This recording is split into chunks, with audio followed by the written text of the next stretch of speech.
All right, today, if there are no questions about the tech, we'll go back to technological change Thursday. Let's get on a key word in economics, equilibrium. What do economists mean, theoretical economists mean when they say that something is in equilibrium or that such and such a thing is in equilibrium? I use it very often, for example. Very often I say, oh, that's an equilibrium, right? Obviously what one has in mind and where the initial intuition historically comes from, the paradigmatic example is demand and supply. Given that we've given to our course an historical bent, it's amazing. You find demand and supply quite explicitly in Aristotle and all figures. With good piece of Polanyi, next year I'm going to teach a course on why Polanyi was so wrong. Well, just said a bunch of lies, basically. Invented a history that never happened, made a whole literature out. So with good piece of all those that said, oh, markets did not exist, strange enough, the good old guys used to talk about demand and supply all the times. And had these ideas about natural price, just price, where the demand of the supplier don't gain too much, don't lose too much. So they added, as we have already discussed, just this notion to it, but they are very clear that basically price move around according to demand and supply. So that's the equilibrium. And so the idea is there is a demand for something, there is a supply of something. And if you move price around, you will find a number of buyers for the thing equal to the number of sellers at that price. And that will be called an equilibrium. That's very straightforward, very simple, very simplistic, in fact. And the first thing to notice is that all that there is in economic theory about equilibrium? Absolutely not. Absolutely. I think it's symptomatic that the notion of equilibrium has been evolving enormously over the history of economics. Why? Because market functioning has been evolving. It's absolutely true that if one goes back what we call the antique world, there is not much of a market like we are used to think of a market today. A market is a very limited thing because the technology and the transportation means are very limited. Can't produce eggs in Chioggia and sell them in Portogruaro just to stay around this province back then, because by the time you make it from Chioggia to Portogruaro, especially if it is not winter, the eggs are rotten. Okay? So markets are local, are for the very few goods that those clans, extended families, etc., do not produce for themselves, and are often for luxury good or other things that come from outside. If one thinks that the technological development of the time is nothing particularly strange. Most people are producing some bread and food and some animals. Most people are producing their own clothes. Very few people produce clothes or sandals for other. People even build their own houses. So there is not a lot of markets because there is not a lot of division of labor. There's no market without division of labor. I mean, we talked about this. True, division of labor is limited by the extent of the market, but the extent of the market is limited by the division of labor, and both of them are co-determined by the technological level. So when you know how to produce only a few things, you trade only a few things. But to the extent that there is a little bit of market, and as you go from antique Greece through the Roman Empire and the development of the empire and blah, blah, blah, and trading starts to be extended for a variety of reasons, technological, political, military. The Mediterranean becomes very safe to travel, no longer pirates at every corner. Then markets become a more extended thing. And not unnaturally, people think, yeah, there is a demand, there is supply, the more price moves around. Prices are regulated, there are councils, blah, blah, blah. The world has never been a world of free market, because another thing that is not understood, there's not such a thing as a free market. It doesn't, I don't even know what it means. What the hell is a free market? If we agree to go to a place and trade bananas for spit in the face, we have agreed, and there's nothing free. Or there is free, but it's free like in soccer. No, you're free to play by the rules of the game. Soccer si chiama calcio in Italiano. Okay, football. So free is a nonsense word. Markets are market. There are more or less precise rules. There is a wider or smaller latitude in cheating, lying, selling rotten eggs, pretending that your textile is very good and in fact it's very poor, selling stuff that you stole from somebody else. Okay, and this depends on a variety of things: political control, social control, ability to notice that the eggs are rotten. Okay, so certainly, some markets allows for many behaviors, some other markets allow for very fewer behaviors because they're a lot more regulated by the participant. But every market has some rules, and there is no market without a rule. There are markets in which you don't bargain. No? If you enter at any supermarket, try bargaining, right? But if you go to the Mercato in Piazza, which is even today as 1,000 years ago, or 2,000, 3,000, well, 3,000 maybe not, in every little Italian town on Tuesday, Wednesday, and then they block the traffic, and then you get stuck, as it happens to me often on Tuesday, okay? You bargain, and if you don't bargain, you're an idiot. If you go to the Kasbah or the bazaar, you bargain. You bargain a lot. I think I already told you the story, right? So there are rules, there are different rules. Some rules are intuitive. You get offended. You know, in the American real estate market, you bargain. But if you bargain too much, you get offended. If the asking price is 100 and you offer 70, typically, unless the seller is desperate, the seller will be offended and will refuse to deal. So yes, you can bargain, but don't try to be too smart and start too low, because the guy's going to go away. Okay. Point is that this notion of equilibrium is not the only notion of equilibrium we have. Why? Because of the reason I just said, that lots of markets exist and they're not all different. Sorry, they're not all identical, they're all different. Each one of them has a rule, each one of them has a time extension, each one of them has different types of participants. And this allows us, by thinking at it, to elaborate on the notion of equilibrium and make it, in fact, more interesting. So, you know, up to Smith or Ricardo, equilibrium is basically, you know, we meet at the market for poultry, and more or less the guys selling chicken are happy to go away with 0 chicken and X money in the pocket, and the guys buying chicken are happy to go away with the chickens paid at X pounds per head. That's the simplest version, but then it becomes a little bit more sophisticated. And in order to understand how it became sophisticated, people actually started thinking progressively in the notion of a market, there is a notion of exchange.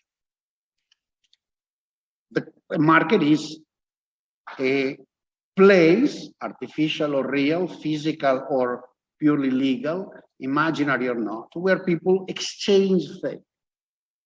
And why do people exchange things?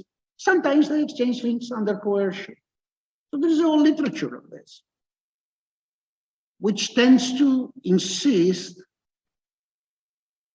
for example, that you sell your labor under a forced situation. Fine, true, false, I don't know. Why? Because obviously we can extend the notion of coercion or restrict it as we please.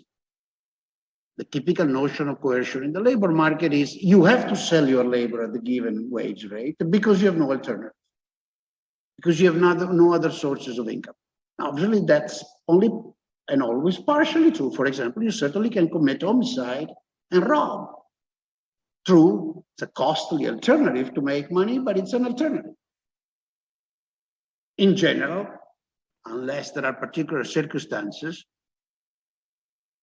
it's hard to say that there's only one labor only that you can take, that there is an absolute monopolist that restricts each and every choice that you have, and therefore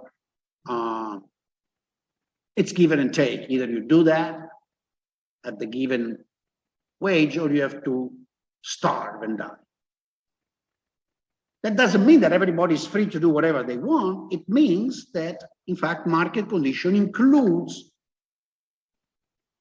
social status, income of the participants, alternatives they have available, ability that they have to bargain, substitutability or lack of it, how important you are, how important you're not.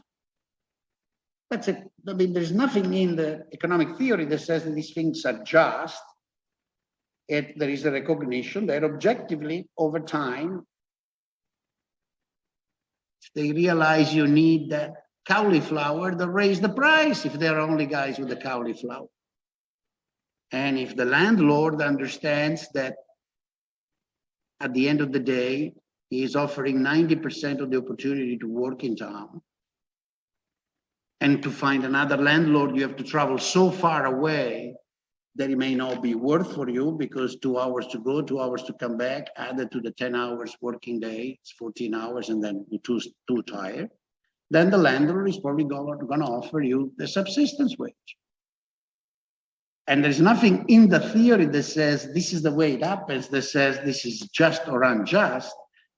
This is a topic I have been discussing with you at the beginning, but this is a moment to stress it again. There's nothing about justice in that. It's a description of the way the landlord behaves, and the landlords do behave like that. Okay?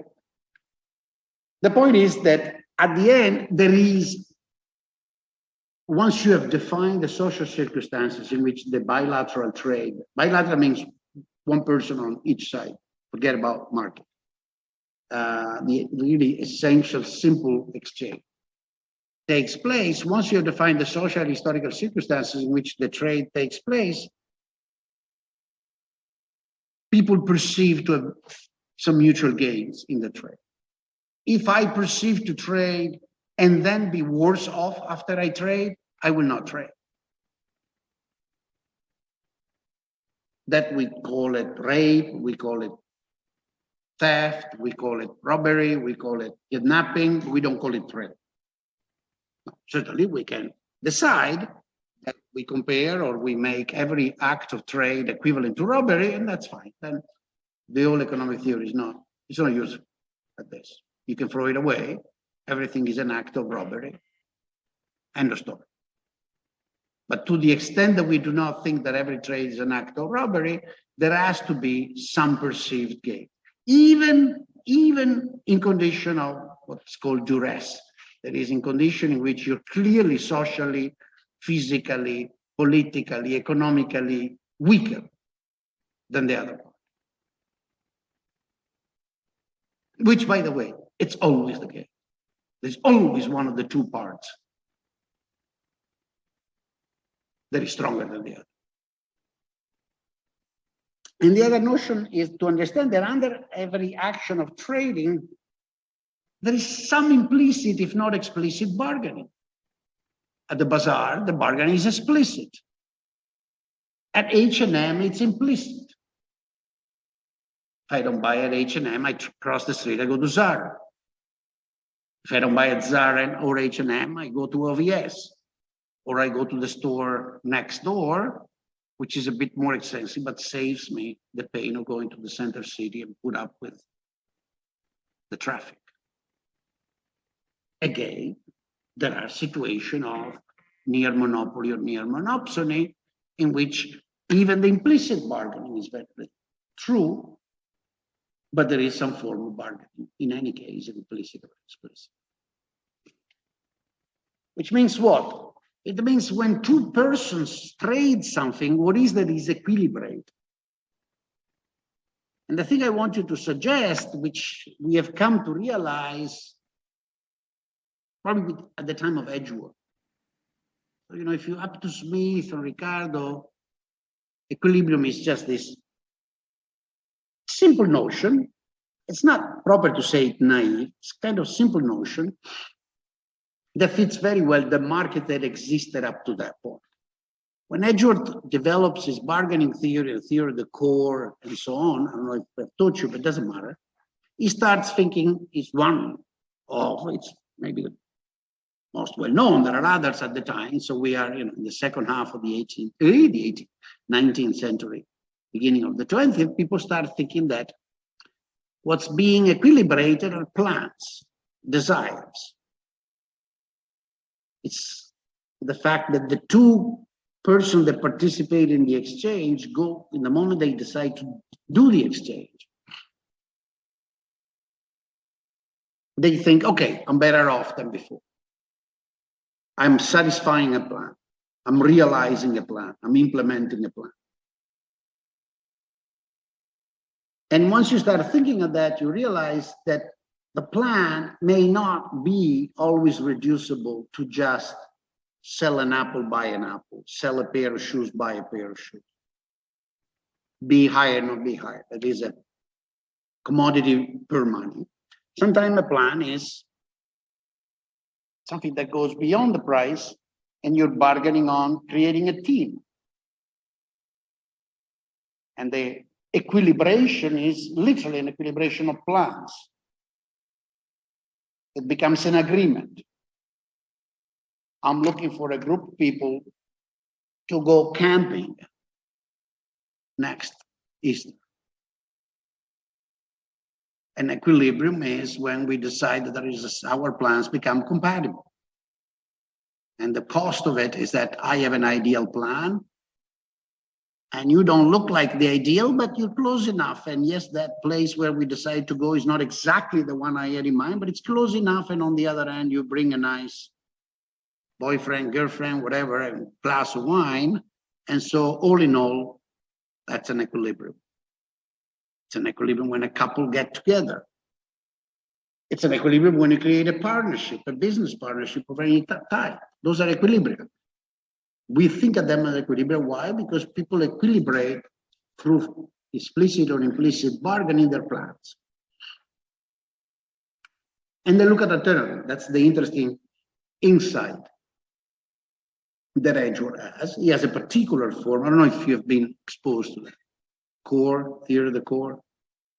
Never heard? Okay, don't worry.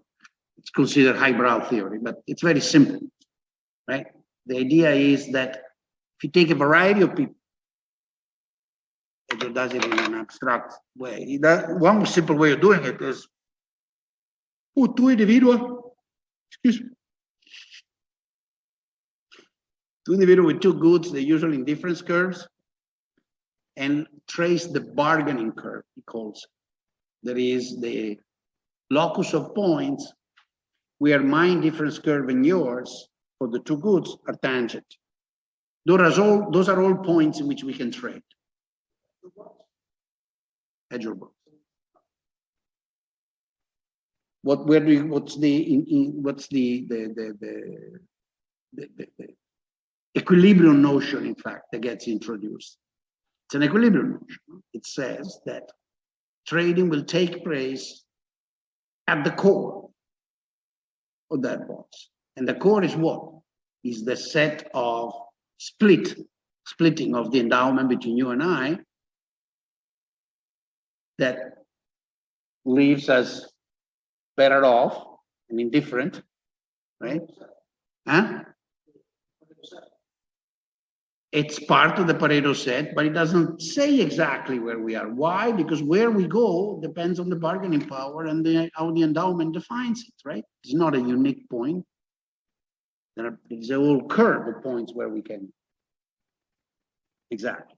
And if you think of that, that's a notion abstract enough that is able to capture phenomenon other than the pure demand supply in the market, right?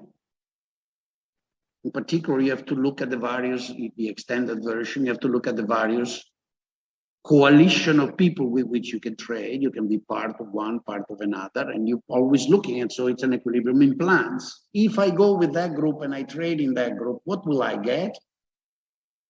Do I get more or less than if I go to that group? And everybody's doing that. Which means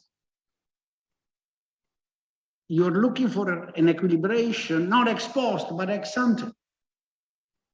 This is the big realization from a theoretical point of view that comes from that period and from the Edgeworth argument. Yes, the Edgeworth argument can be interpreted brutally as purely trading bananas and oranges, and that's it. But when you think of the aspect, the coalitional aspect, then you realize that it goes a bit behind. And this is, you know, the turn of the other century that people realize. And why is this important?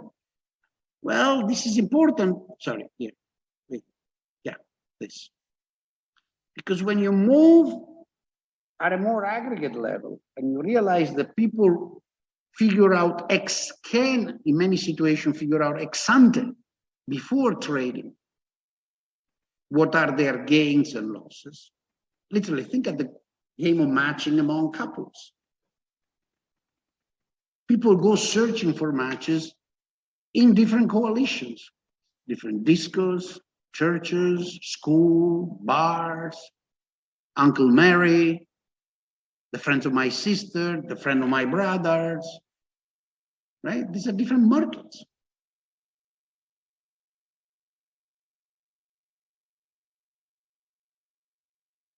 So what you're actually elaborating are strategies. And now if you go from 2 people, you go up in aggregation, you start thinking at what is a market at this level, you realize that the notion of a market becomes very blurred.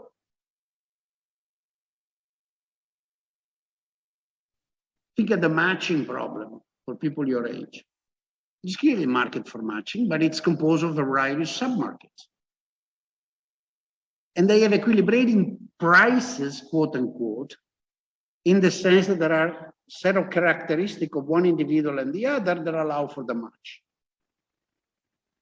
When people match, they think they're both better off. But there is no, you might remember, right, that people think, oh, one fundamental implication of equilibrium theory of the market is that there has to be one price. No, one fundamental implication of the theory of the market is that there is one price for an homogeneous commodity, homogeneous supply, homogeneous consumers. But the theory of equilibrium in behavior allows for heterogeneous agents, supplier, demanders, call them as you want. Doesn't really matter.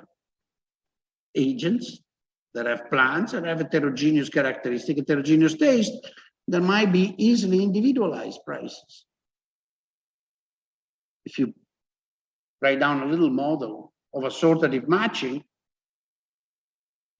that happens a lot. Assortative matching means what? Means that people are either rankable from outside or rank themselves according to some characteristics. We have to decide, a group of friends that we decide, we're spending a weekend, we decide to play tennis. Okay? We'll probably want to enjoy the game of tennis. And if there is only one court, we will match each other in pairs.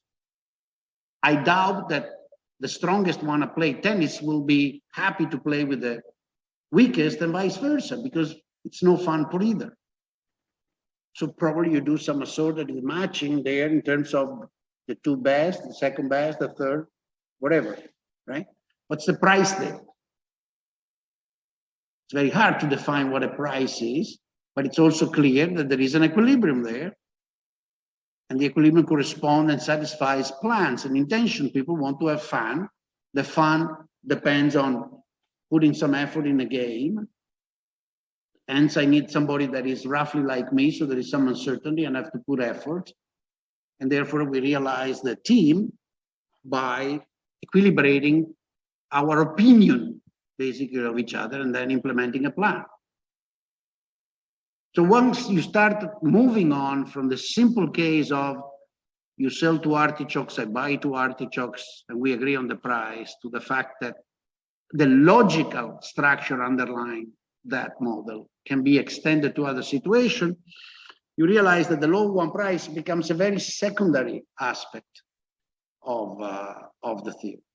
The law of one price, in fact, is nothing but an obvious outcome when there is competition. I don't treat the law of one price as a prediction,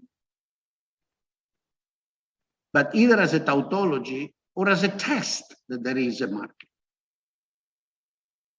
That is, if I observe the goods apparently similar or identical at two relatively close locations, trade at different prices, I will ask myself why people are not arbitraging. I have plenty of evidence. Financial markets from this point of view are fantastic. That says when there are possibility of arbitraging, people arbitrage. Right? Bunch of you are taking a master in finance. The whole theory of pricing in finance is arbitrage pricing. And it's the only one that at the end of the day works very well. It doesn't have a lot of predictive power, but at least it has some explicative power. Finding arbitrage opportunity on financial markets is very difficult these days.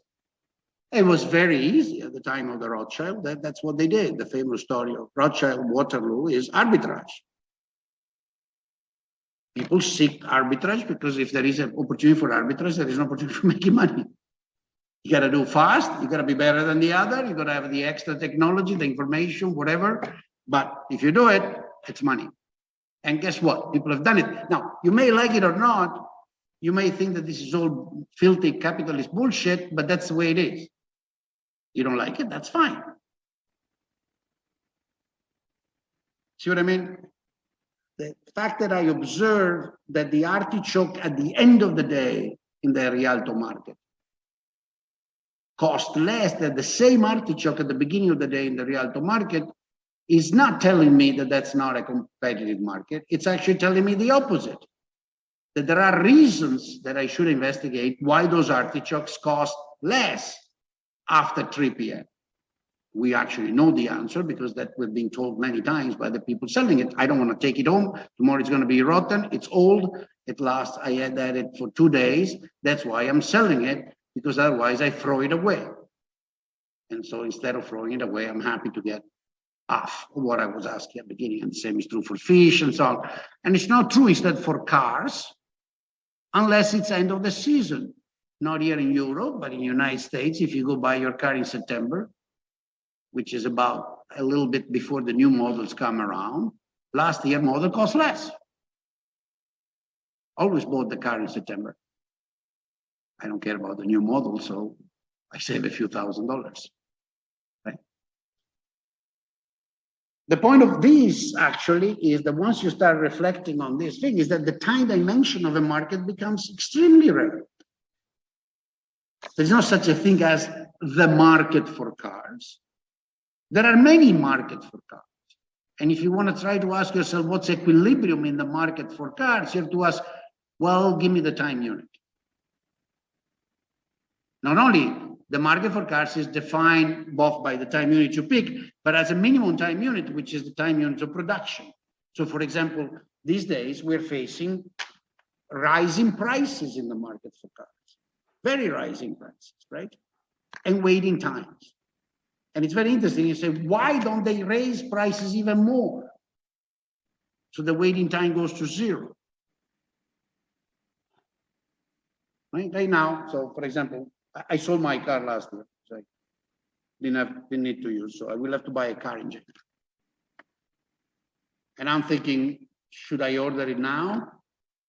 Should I be willing to pay more money? Or should you just take what there is? Because interesting enough, it's not that if you go to a dealer in the United States, and I think here too, you find 0 cars. You find cars, they're there. It's just that those cars don't fit the plans of somebody to look at them and said, oh, I can have it right away. But no, that's not what I want. But if your attitude is, I take any car, because all I need is a car to go from home to office when it's raining, then you don't have that problem, right? And that's another way of equilibrating. And there is a piece of the price in there. The piece of the price is that instead of taking the spoofy car that I like, I take whatever. Some ugly Fiat, ugly color, whatever. Okay. So you see that the microstructure of a market is quite relevant to understand the notion of equilibrium. At this point, you have to develop different notion of equilibrium. It's not just market equilibrium. You can decide to look at sale and output over a period of a year and look at the average price and put a bunch of models together. That's one notion. You can look at the equilibrium during the day or during a season, for example. You can study how the seller will be lowering its price as it approaches end of season, depending on what the previous demand was, what the inventory is, and what the producer of cars they work for is announcing about next year. Because if they're announcing the next year model is identical to this one, then the model I have already stored is of a higher value than otherwise. If they instead announce that there is a major improvement, then I better sell quickly because, right? And so the notion of equilibrium used there, as you look at it, it's going to be different from, say, the pure average or the daily one. This is something that we've been learning objectively in the last 50 years. And if you think of it, is why, Marshall didn't think of this. If you read Marshall in his description of market equilibrium, he has a notion of market equilibrium, which is a lot more sophisticated than Smith. He has the short run, the long run, he has entrance. We'll try to illustrate, in fact, a bit, because I think it's a very good elementary theory of what a market equilibrium is. But it doesn't have this sophisticated argument. Most of it is because, which has been a characteristic of economic research, things change and people change their models. The underlying motivation of Marshall agents, what was Marshall theory? Marshall theory was a bunch of consumers out there. They wanted certain goods. His focus was, if you remember, on partial equilibrium in an industry. I think they taught you this. They must have taught you cost curves and so on. Right? And his idea was, okay, shoes in Southwest England.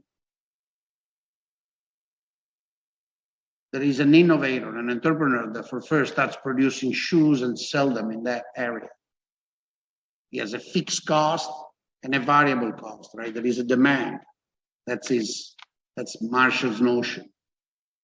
And what is he describing? Is he describing more or less behavior of industrialists producing goods in the 19th century economy? There is no continuous trades, there is no orders, there is no ability of moving from one market to another, there is no much of an expectation, so it doesn't have all those things.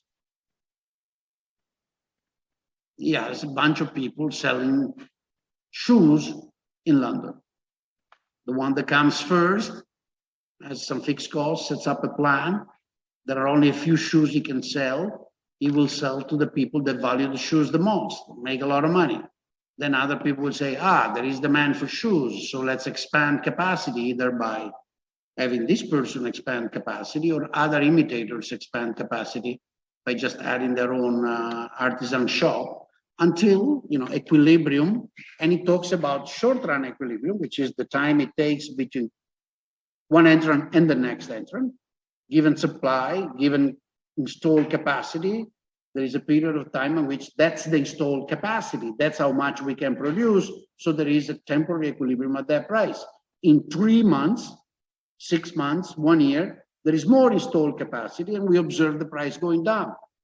Eventually, there is enough installed capacity that the difference between the price at which you can sell and your per unit cost covers the minimum cost of entry. Remember that? And he calls that the long run. Obviously, in what sense is that the long run? Today we say, well, there is no long run, right? Because that long run is as long as the next competitor comes around, because next week, next month, next year, somebody comes with a new model and that's gone. True, at the time of Marshall, it just didn't happen that fast. This speed at which consumption goods were innovated was not that high. And therefore, from his point of view, that was the long run. Market for bread is in the long run equilibrium, more or less, but very interesting. The market for bread was in a very long run equilibrium for a long time until I was your age, no, a little bit older, and then people started producing a lot of new bread, at least in this country. For a long time, people had just eaten all the same bread. I grew up for 30 years. You would walk into a bakery and it was always the same bread.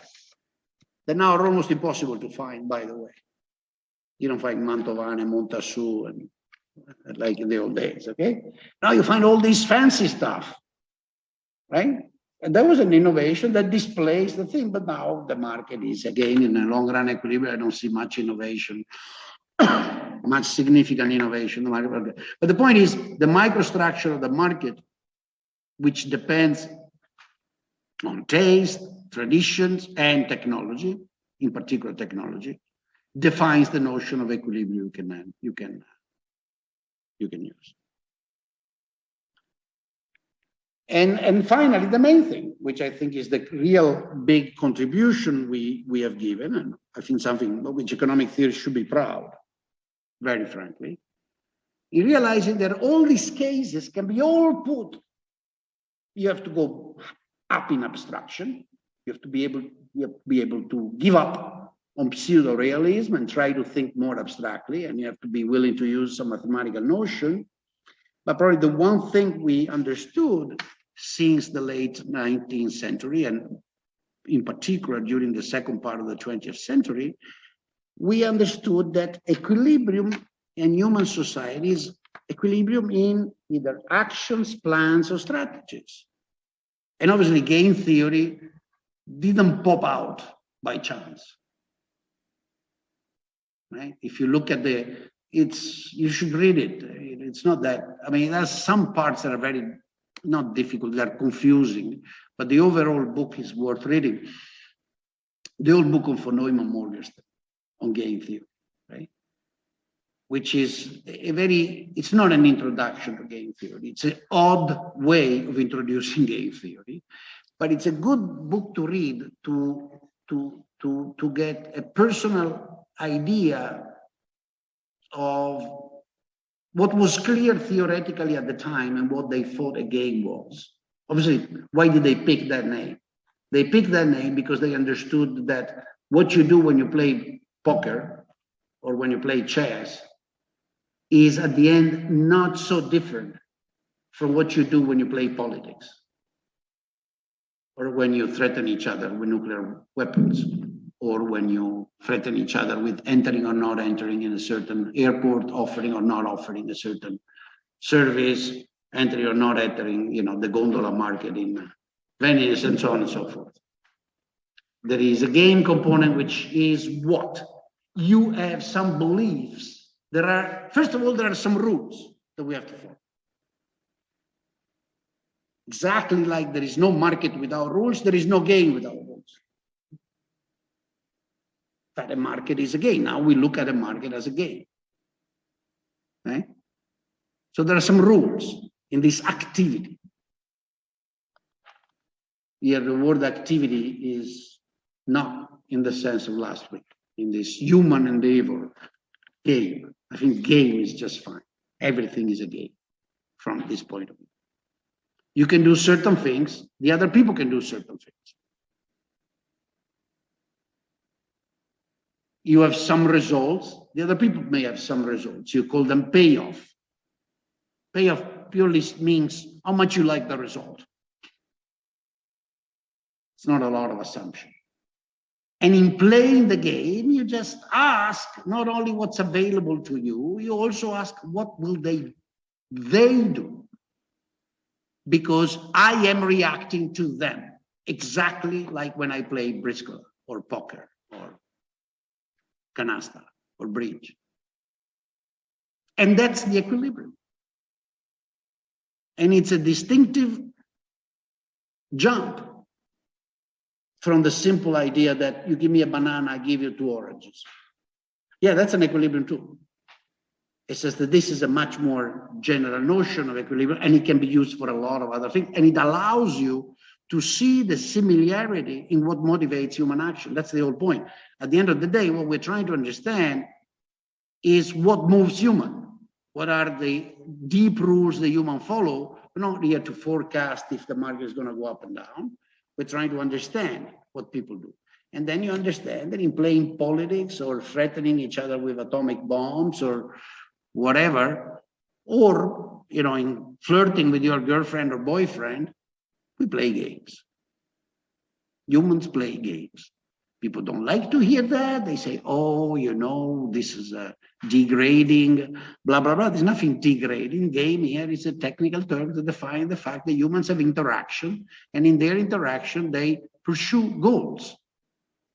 Some goals you classify as good, some goals you classify as bad, but it doesn't matter. You know, I was having lunch with finally my editor today. We were talking about his work, and he said, you know, my work is to try to get the best from the people that write books for my publishing house. And therefore, it's a game in which I have to figure out what the potential author has to offer, what his or her goals are. My goals are to publish good books that may sell. My goals is not to publish books that are right or wrong. I publish a lot of stuff, and he gave me some example, that is crap, and I consider absolute crap. But they sell. I run a publishing house. I have to make profits. So if I see somebody that writes a book that I actually agree with, I might put some personal interest in trying to make it better so that it sells more. But if somebody comes and proposes me a book that I disagree with, but I think has potential as a book, I also try to make that book better because I want it to sell. And again, that's a game. This was about what you tell the author, what you tell the author. We were discussing something I'm writing, and I said, you know, don't worry, you know, just tell me very frankly if you think that that particular chapter section doesn't make any sense. He says, what do you mean very frankly? He says, well, you know, I have enough self-esteem, very frankly, everything. Says, oh, good, because, you know, not always you can tell the author those things, because some people have their ego, and if their ego is fragile, they become aggressive, and they say, no, then you don't like me, then I publish somewhere else. And these are games. That's the point. That's the one great thing you understand if you start thinking an economic equilibrium seriously.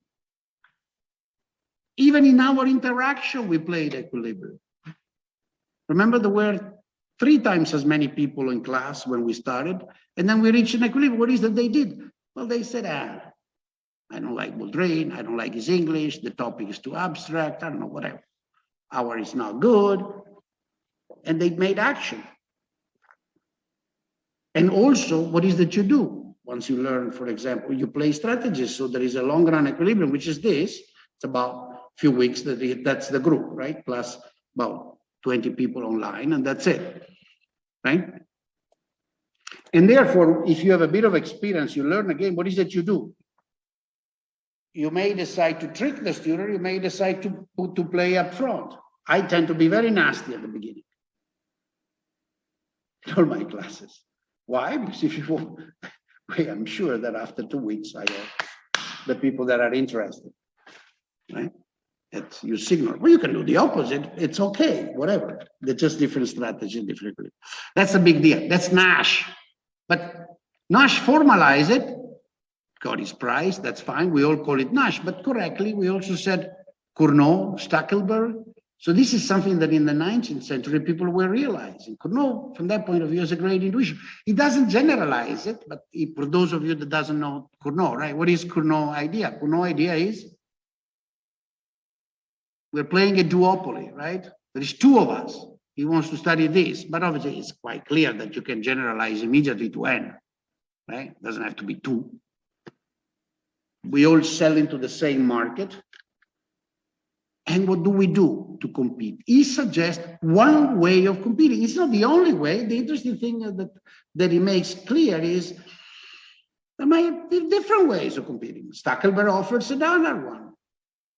People have strong opinions and they, oh, no, only the Cournot simultaneous thing is right. Only the Stackelberg sequential is right. I don't know.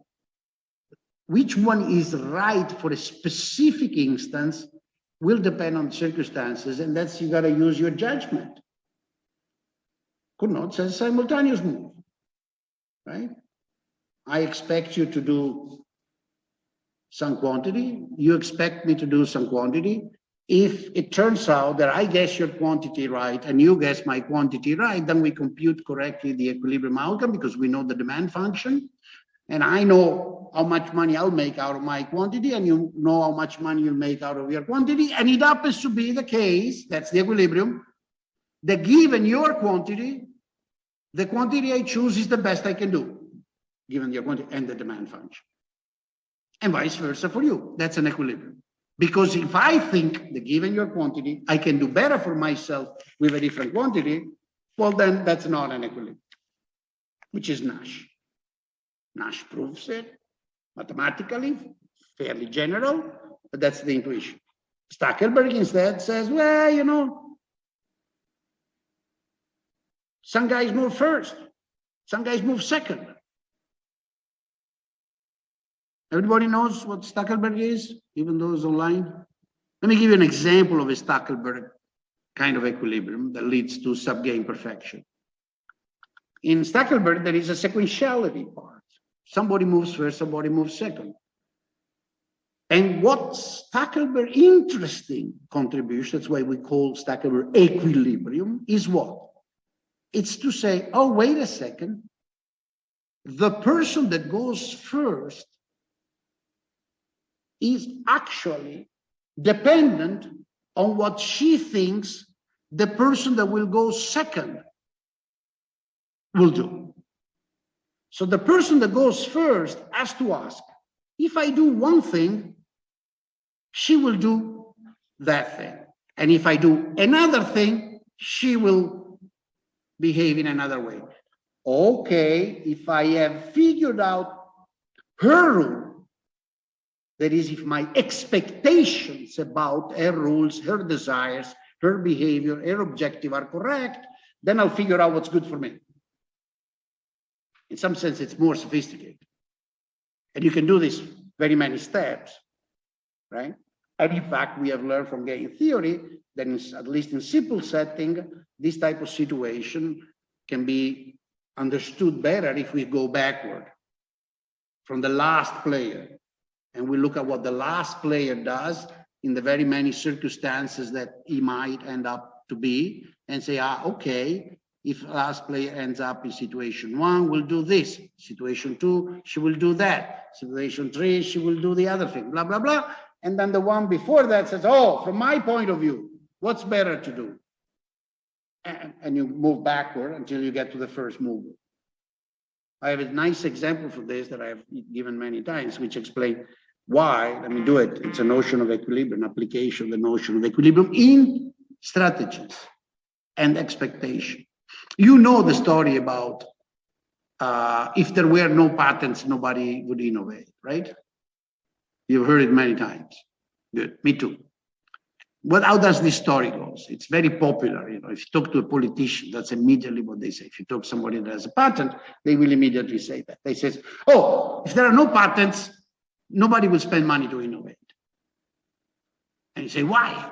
Well, because, you know, I spent $2 million to create the new song, T-shirt, whatever, right? And then as soon as I put the T-shirt on the market, he comes and he spends 20,000 to copy my t-shirt, and he sells it, and then I lose my money because he's going to sell it at such a price that it's going to be equal to the marginal cost, and therefore my fixed cost of innovation is gone. That's the argument, no? You've heard it many times. Well, that argument is bullshit. It's completely wrong. Why? They didn't think about the equilibrium. Let's think about it. It's a Stackelberg equilibrium. There is the innovator that moves first, and then there is the imitator that moves second, right? So we can look at Stackelberg, or if you want, you can look at, it's a much more pompous name, subgame perfect equilibrium. But let's just call it Stackelberg for today. Okay?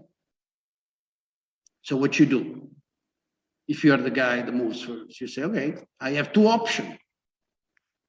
I go have a beer and I don't innovate, or I don't have a beer and spend money and time to innovate. Well, what's the follow-up?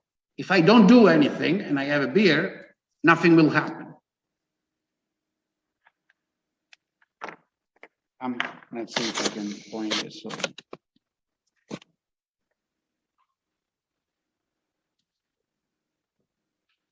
Here. Payoff for me is 0.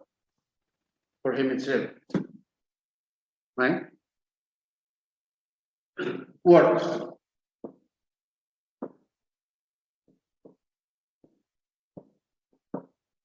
Oh, I don't know what payoff there is because there is no payoff yet. If there is work, for sure, I pay this effort. Let's call it minus F.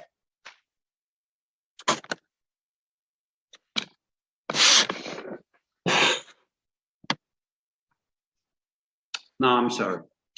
Sorry for those online, but the camera is too bad. It's not.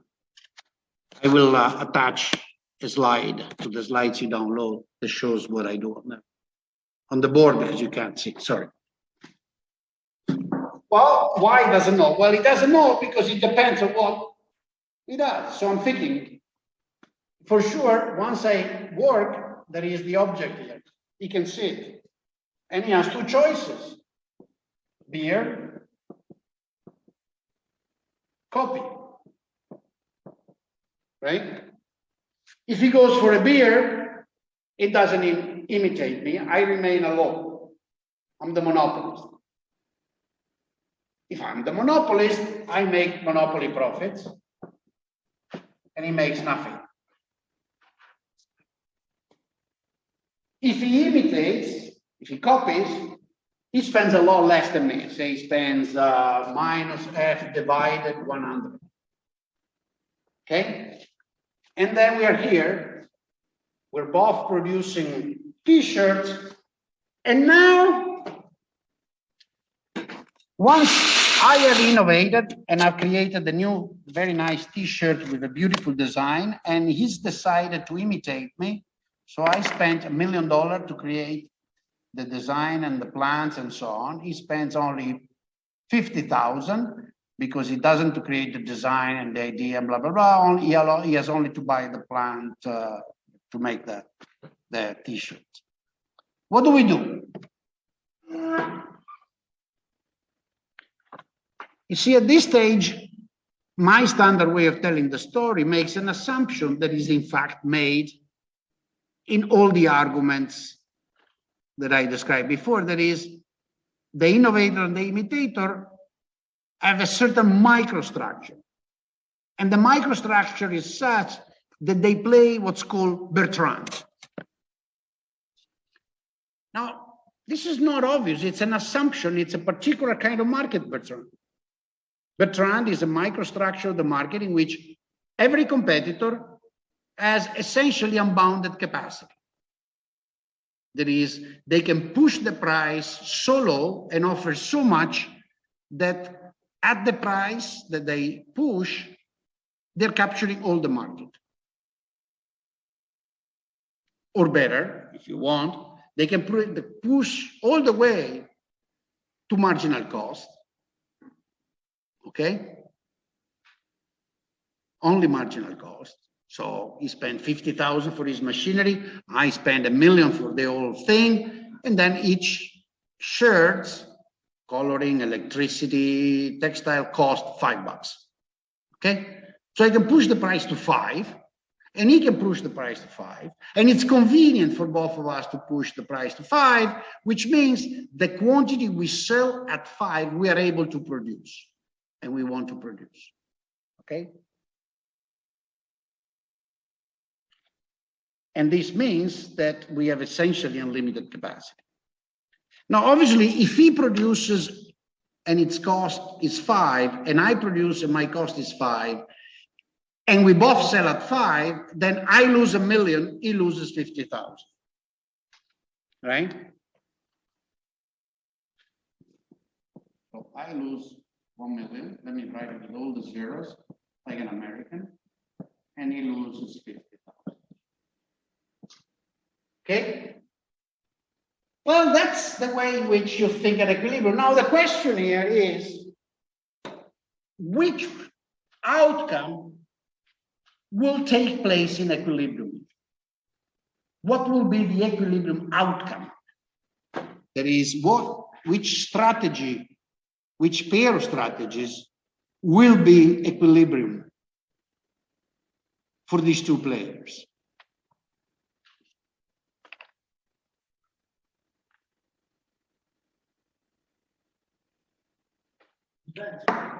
No, it doesn't. With what I've written, it doesn't. Let's try to solve it. As I said, you solve this particular equilibrium with these rules. The equilibrium requires starting backward, so starting from the end.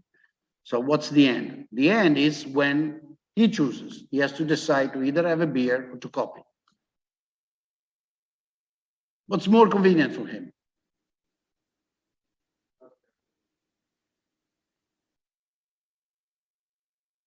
Everybody agrees? That's the point, see? And now everything becomes suddenly clear. Now I know that if I innovate, he has a beer. Therefore, this outcome disappears. So I have to choose between this and this. And this is better for me than that. So knowing the way he behaves, I innovate. Right? So whenever you find somebody that tells you blah, blah, blah, say, really? Want to bet at dinner that you're full of shit? It's a good way of making dinners. I made a few at the beginning. Now everybody knows in a certain circle, but lots of people says, oh, come on. Yeah, want to bet? Now, what's the crucial thing? The crucial thing is that they are assuming that a market structure here, if I innovate and you imitate, is that we both go to marginal cost. But assume instead, that your installed capacity is 100 units and my installed capacity is 500 units. So maximum capacity is 600. And this is the demand curve.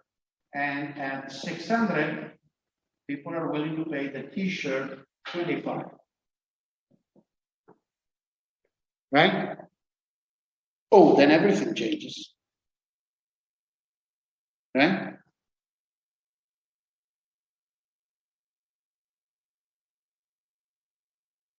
If my investment makes me capable to produce at most 500,000, okay? Or 50,000, whatever, 500 t-shirts. And his investment makes him capable of producing 100. I say 100, it could be 500, doesn't matter. The point is that if we say, if on the market, and the time unit here is important, on the market, when? The first week, the first day, the first month, the first trimester, the first year, for a decade. Who knows? First, second, right?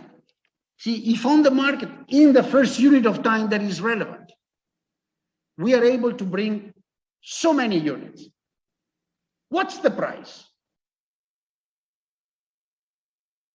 that those units will be able to capture? And again, I'm using another notion of equilibrium, that consumers, this is used also by the guy that came up with the wrong statement, consumers will treat his product and my product as equivalent. Now, often this is not true, which is one of the main reasons why in very many markets, innovator gets imitated and still stay on the market, still sell at a much higher price. Zara imitates Armani every damn season, and not only Armani. Still, looks to me, Armani is on the market and Zara too. Okay? It's a lot of imitation around. Okay, this is true for every imitation. Okay? But let's pretend that the imitation is perfect, so the two goods are the same. Because if the two goods are different, then the whole argument breaks. Because if the two goods are different, it's going to become purely a matter of how many marginal consumer will the imitator take away, and there is no conclusion. The conclusion becomes very empirical, depends, right? There are many Harris bar around the world, but only one original Harris bar. Well, who cares? They're not in Calle Valareso, they're different, and people know perfectly the difference, so Cipriani keeps making a lot of money, right? Even if it's been imitated dozens of times, okay? So that's not the point. So the point, the argument applies to when the two goods are the same, hence consumers follow a very simple strategy. I buy a unit of the good if and only if the price at which it is sold is lower than the marginal utility that good gives me. And this allows you to write a standard demand curve and check the equilibrium price in quantities per the unit of time at the aggregate quantity, because the goods are undifferentiated. See, if this is the result, then no longer true, because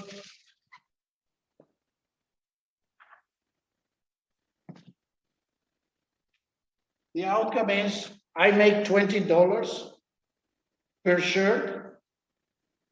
He makes $20 per shirt. And so now we may be able to cover the fixed cost. No, I mean, not the values I put, but I just made up numbers. Okay. See, so if you change the microstructure, you change the outcome, you change this sub-equilibrium, this is a kind of sub-equilibrium, and the overall result of the game is different. But the overall result of the game, in this case, also contradicts the initial statement, because it says, well, then it depends, right? If the market elasticity is not so high, people will be happy to buy the goods of the imitator and the goods of the innovator, even if they enter simultaneously, and both will make profits and will stay on the market. But the point I wanted to teach you today is this, that over time, now when economists and economic theorists talk about equilibrium, this is what we have in mind. Equilibrium for us is always an equilibrium in action plans and strategy, which implies it's an equilibrium of expectations. If there is anything that Keynes has contributed, and not only Keynes, to the notion of equilibrium, and people call it macro, is this insisting that expectations matter. Now, by the way, it's very interesting. If you read John Hick's book, written before the general theory, if I'm not incorrect, but at the same time, roughly, of Keynes, you will see that he has the problem of expectations. Something that was new at the time. So in the 1920s, 1930s, these advances had taken place, and people were saying, okay, so I am saving, investing, consuming today, and I am, for example, putting my saving in a treasury bond. Why do I put it in a treasury bond as opposed to a share or a checking account or spend it all together? Because I expect that tomorrow prices of the bond, of the share, will be such that I will have maximum wealth if I put it in the share. And today, equilibrium will depend on those expectations. So he came up with his name. He called it temporary equilibrium. What did he meant with temporary equilibrium? He meant today, equilibration between demand and supply of bonds, demand and supply of shoes, demand and supply of labor, blah, blah, blah, will depend on the expectation of the various agents about what equilibrium will be next period in those markets. People will say, because tomorrow this and this and this thing will happen, then today I should do this and the other things, and this will lead to a set of equilibrium prices today. But this equilibrium will be temporary because it's based on expectation. If something happens tomorrow that changes, you will change. And in any case, tomorrow you will have to reformulate expectation for the period after and after and after, okay? And therefore, to the extent that there are news arriving, blah, blah, blah, you change your expectations and you change your behavior. Matter of fact, this is the time at which economists start thinking about intertemporal equilibrium and expectation. Hicks and Keynes, a bunch of other people less famous, in second half of the 20s, early 30s. And it's very nice to see that they have all the concepts. The mathematics is so-so, but they have all the concepts.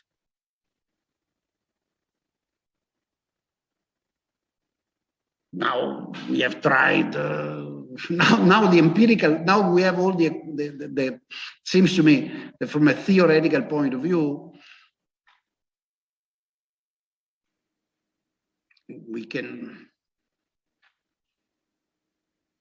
theorize and write models about expectation equilibrium over infinite horizon. We have a large number of heterogeneous people with all kinds of beliefs, okay? The difficult part has become measure those things. The theoretical aspect is very clear. And the theoretical aspect is very clear, which just goes back to something we mentioned, I think, in one of the first classes, that expectation are all that there is. And the notion of market efficiency that comes out has nothing to do with the popular notion that an efficient market is a market where prices are always right, where right means what? They don't change, they always go up, they always go down. You notice one thing, when there is a market collapse, when the market crash, people say, the markets were wrong. Why? If the prices were going up, would the market be right? Think about it. This is one, I know that nobody would appreciate this, but this is always something that irritated me dramatically. Whenever there is a market crash on anything, people say, see, markets are wrong. And if the price had gone up instead of down, would you have said the market are right? Prices change in any case. Markets are neither right or wrong. So we have this assumption that the markets which prices should be equal to marginal cost. It's not an assumption, it's a conclusion given some assumption. One of them is that you're talking about a good that can be produced continuously and that there exists no fixed cost, blah, blah, blah, price equal marginal cost. Yeah, you see, that's one of the problems of the way we teach introductory economics. And that's why I've been trying to teach. I think a class like this should not be taught at the end. You're at the end. You're all corrupted already. You all have a bunch of notions in mind that are Mickey Mouse economics notion, but they've taught you Mickey Mouse economics for so much long a time that you'll believe that's economics forever. And there's no way I'll change your mind. Price don't equal marginal cost. Price equal marginal cost only in very special case. Bertrand, for example. Price don't equal marginal cost in a Cournot equilibrium, Stackelberg equilibrium. Price don't equal marginal cost in Marshallian equilibrium. Price don't equal marginal cost, period. Price equal marginal cost in the simplest Mickey Mouse example to make the first year student understand the simple decision problem without driving the student nuts. In my opinion, if the first year student is smart, first you have to give him a course like this. Says, look, it's complicated. It's truly complicated. Now let's build it from scratch. And therefore, let's start from the very simple case in which all that there is about offering you a good is the marginal cost. Well, you know, if all that there is about offering you a good is a marginal cost, it seems to me inescapable that price equal marginal cost, under competition at least, right? But on the other hand, we know that even if there is only marginal cost, no fixed cost, nothing, and I am the only one, I'm not going to sell it to you at marginal cost, right? I'm going to sell you at your marginal utility. Remember that you say, oh, wait a second, but that's the same thing, because remember when they taught you price equal marginal cost, they also taught you price equal marginal utility. And how did they get that magic result? They got that magic result. Remember, this is class number 2. Well, number 3, you know, I call the first class 0. So class number 2, when I said, well, with free entry, with continuous free entry of producer, eventually price will be driven down to cost. And therefore, if all the cost is marginal cost, price will be driven down to marginal cost. On the other hand, the price I pay is always marginal utility. What else could it be? Notice that it has to be the price I pay. So if we are a bunch of very anonymous consumers that cannot be distinguished, and we are all anonymously buying the same good, like in an anonymous auction, and the offer at the auction is what it is, and the only thing is that we can say is, I buy 3 units, I buy 6 units, right? Then the price will equal the marginal utility, the price at which we trade will equal the marginal utility of the one among us that has the lowest marginal utility. We call it the marginal consumer. But that also requires certain circumstances of competition among consumers that are often realized, but not always. So it's true. Many times I enter a store and I say, oh God, that's cheap. Which means what? It means I would have probably purchased that good for an extra euro or 2 or 3 or 100, depending on that good. And the person selling that good has put that good at that price because she thinks that price I should be selling enough units given what I have ordered. Their calculation is the number of people I need to convince to buy the good with that price is 365. And in my opinion, if I put it higher, about 50 of those people will not buy because they'll think it's too expensive. Think of Marisa. No?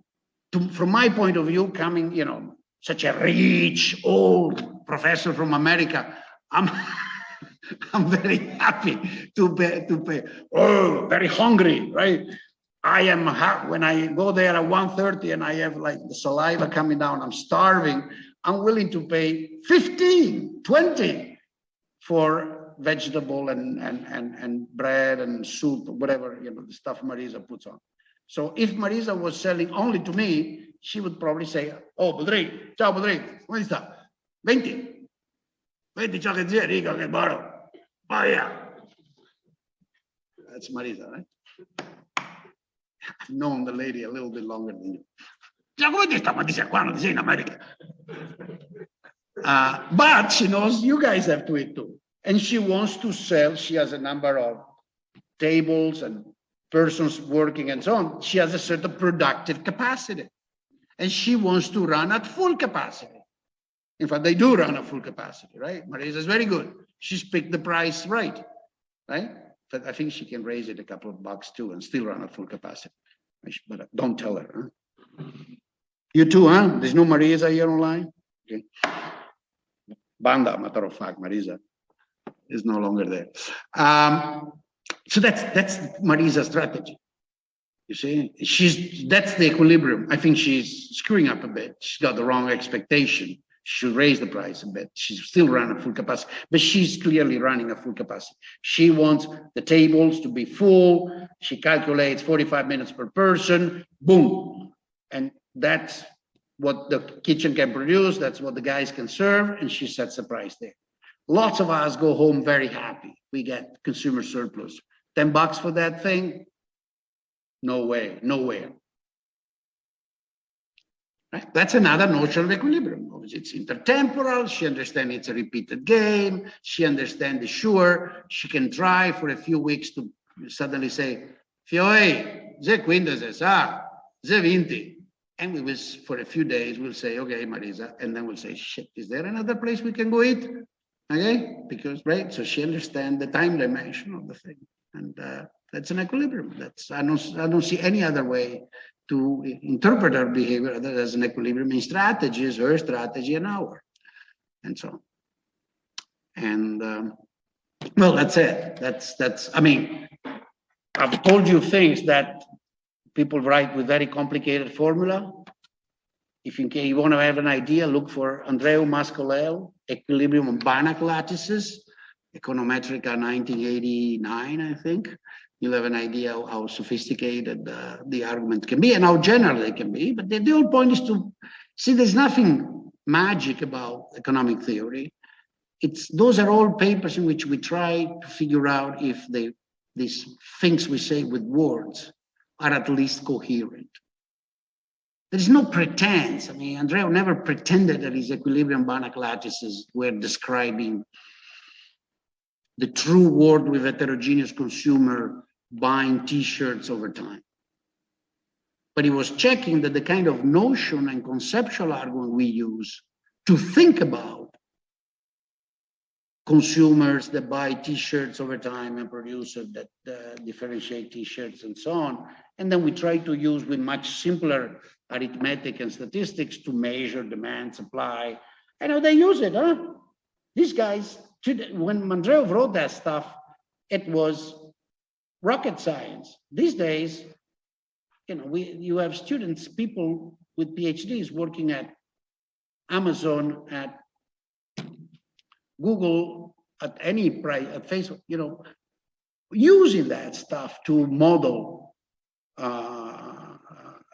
how their pricing and their selling work on the market. Not exactly the Banach lattices, but also the Banach lattices, by the way. Okay, but they're not meant to be realistic. They're meant to check self-consistency. It's a different thing. It's a first step. You don't like that equilibrium notion? It's fine. Throw it away. Use another one. Propose another one, but check that it's consistent. Check that it makes sense. Check its properties. See that you can describe it logically in a way that I understand too. That's the whole point of writing those research papers, okay? They're not papers about Mozambique in 1997 or Italy in 1998 or Spain in 1932. No, they're not. That's not the point of the paper. The point is that about frameworks that are logical. Then, when they're logical, you can use it that way. All right. If there are no questions. Yeah. If I understand, actually, biologically, that it is happening here, great. And that's why we haven't really needed a group of people studying neuro. In part, well, people that study neuroeconomics don't go that far. because studying that, that's one point, right? So our ability of writing down those equilibria mathematically has become very high. So we have written during the 70s, in particular, 60s, 70s. Things started in the 50s, right? I didn't give you the recent history, you know, Mackenzie, Debreu, and so on. That would require another lecture, but there is no time. So this started in the 50s. In fact, it started in the 30s with John von Neumann and Abraham Wald, but the solution came in the 50s by Mackenzie, Debreu, and then Mikaido and other. And then we have evolved and made it more sophisticated and more general. Neuroeconomists study simpler things because they are essentially at the stage still of the constituents. So let's see what risk aversion means. How can I see risk aversion in the activity of the brain? So for example, Aldo Rostechini, my co-author and friend, Aldo studies that, right? And so you're at a stage there in which you're starting from scratch. So obviously they have in mind, you know, how people make expectation, how people make decision, if they do have transitive preference or not, if they have risk aversion, if they're time impatient. But what you're trying to do with neuroeconomics is basically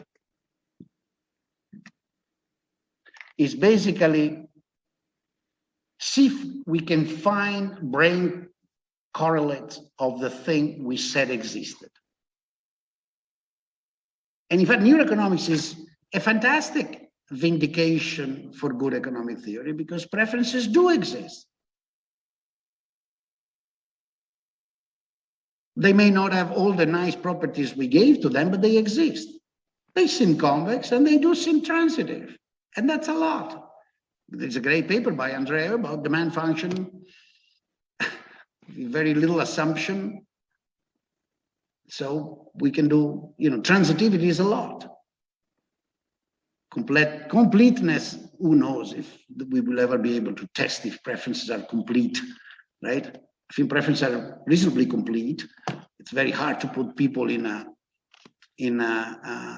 choice setting and offer them two options and they say, I don't prefer one to the other, but they're not indifferent. I'm not indifferent either.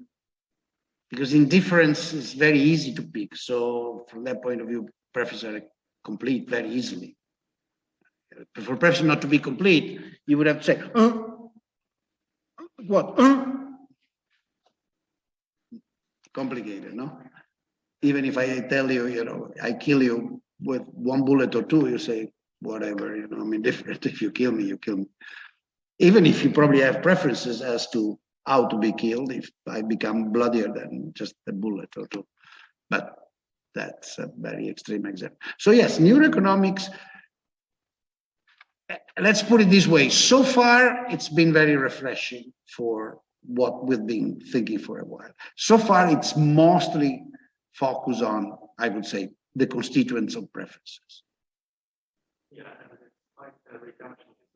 It's like to even go to like the pattern or combine like this chemical things. And Yeah. you measure it, and then it's kind of measurement of like how believable Absolutely, but that's part of the research strategy. I think it's, look, reductionism, as it is called, is the foundation of what's the scientific approach. It doesn't mean that we can reduce everything to physics. It means that we can try. And in trying, we have a lot of fun. And I think that's all that there is. And then from time to time, we even find useful things that work. Huh? Yes. So it's, you know, it's going to be a long way before we. Also, let's not forget that in the statements we've made about equilibrium, there is not only the human brain. There's a lot of other things, right? So I've been stressing a lot technology. Why? Because it's clear that there is no physical, technological ability of doing certain things. The brain, even if the brain is capable of thinking certain things, the brain has no stimulus to think that thing. And there are, you know, intertemporal trading, in what sense somebody living in, I don't know, Milan 532 could think of intertemporal trade, right? The futures, right? There are certain things that your brain understands and operates and then makes expectation and plans, but they first have to exist. I don't think that the brain is capable of inventing all things and thinking out all things at all times, right? Some things are innate and some other are not. Some number of things come, we learn how they function by observation. All right, see you Thursday. Thank you. Take care. Bye-bye. Good night.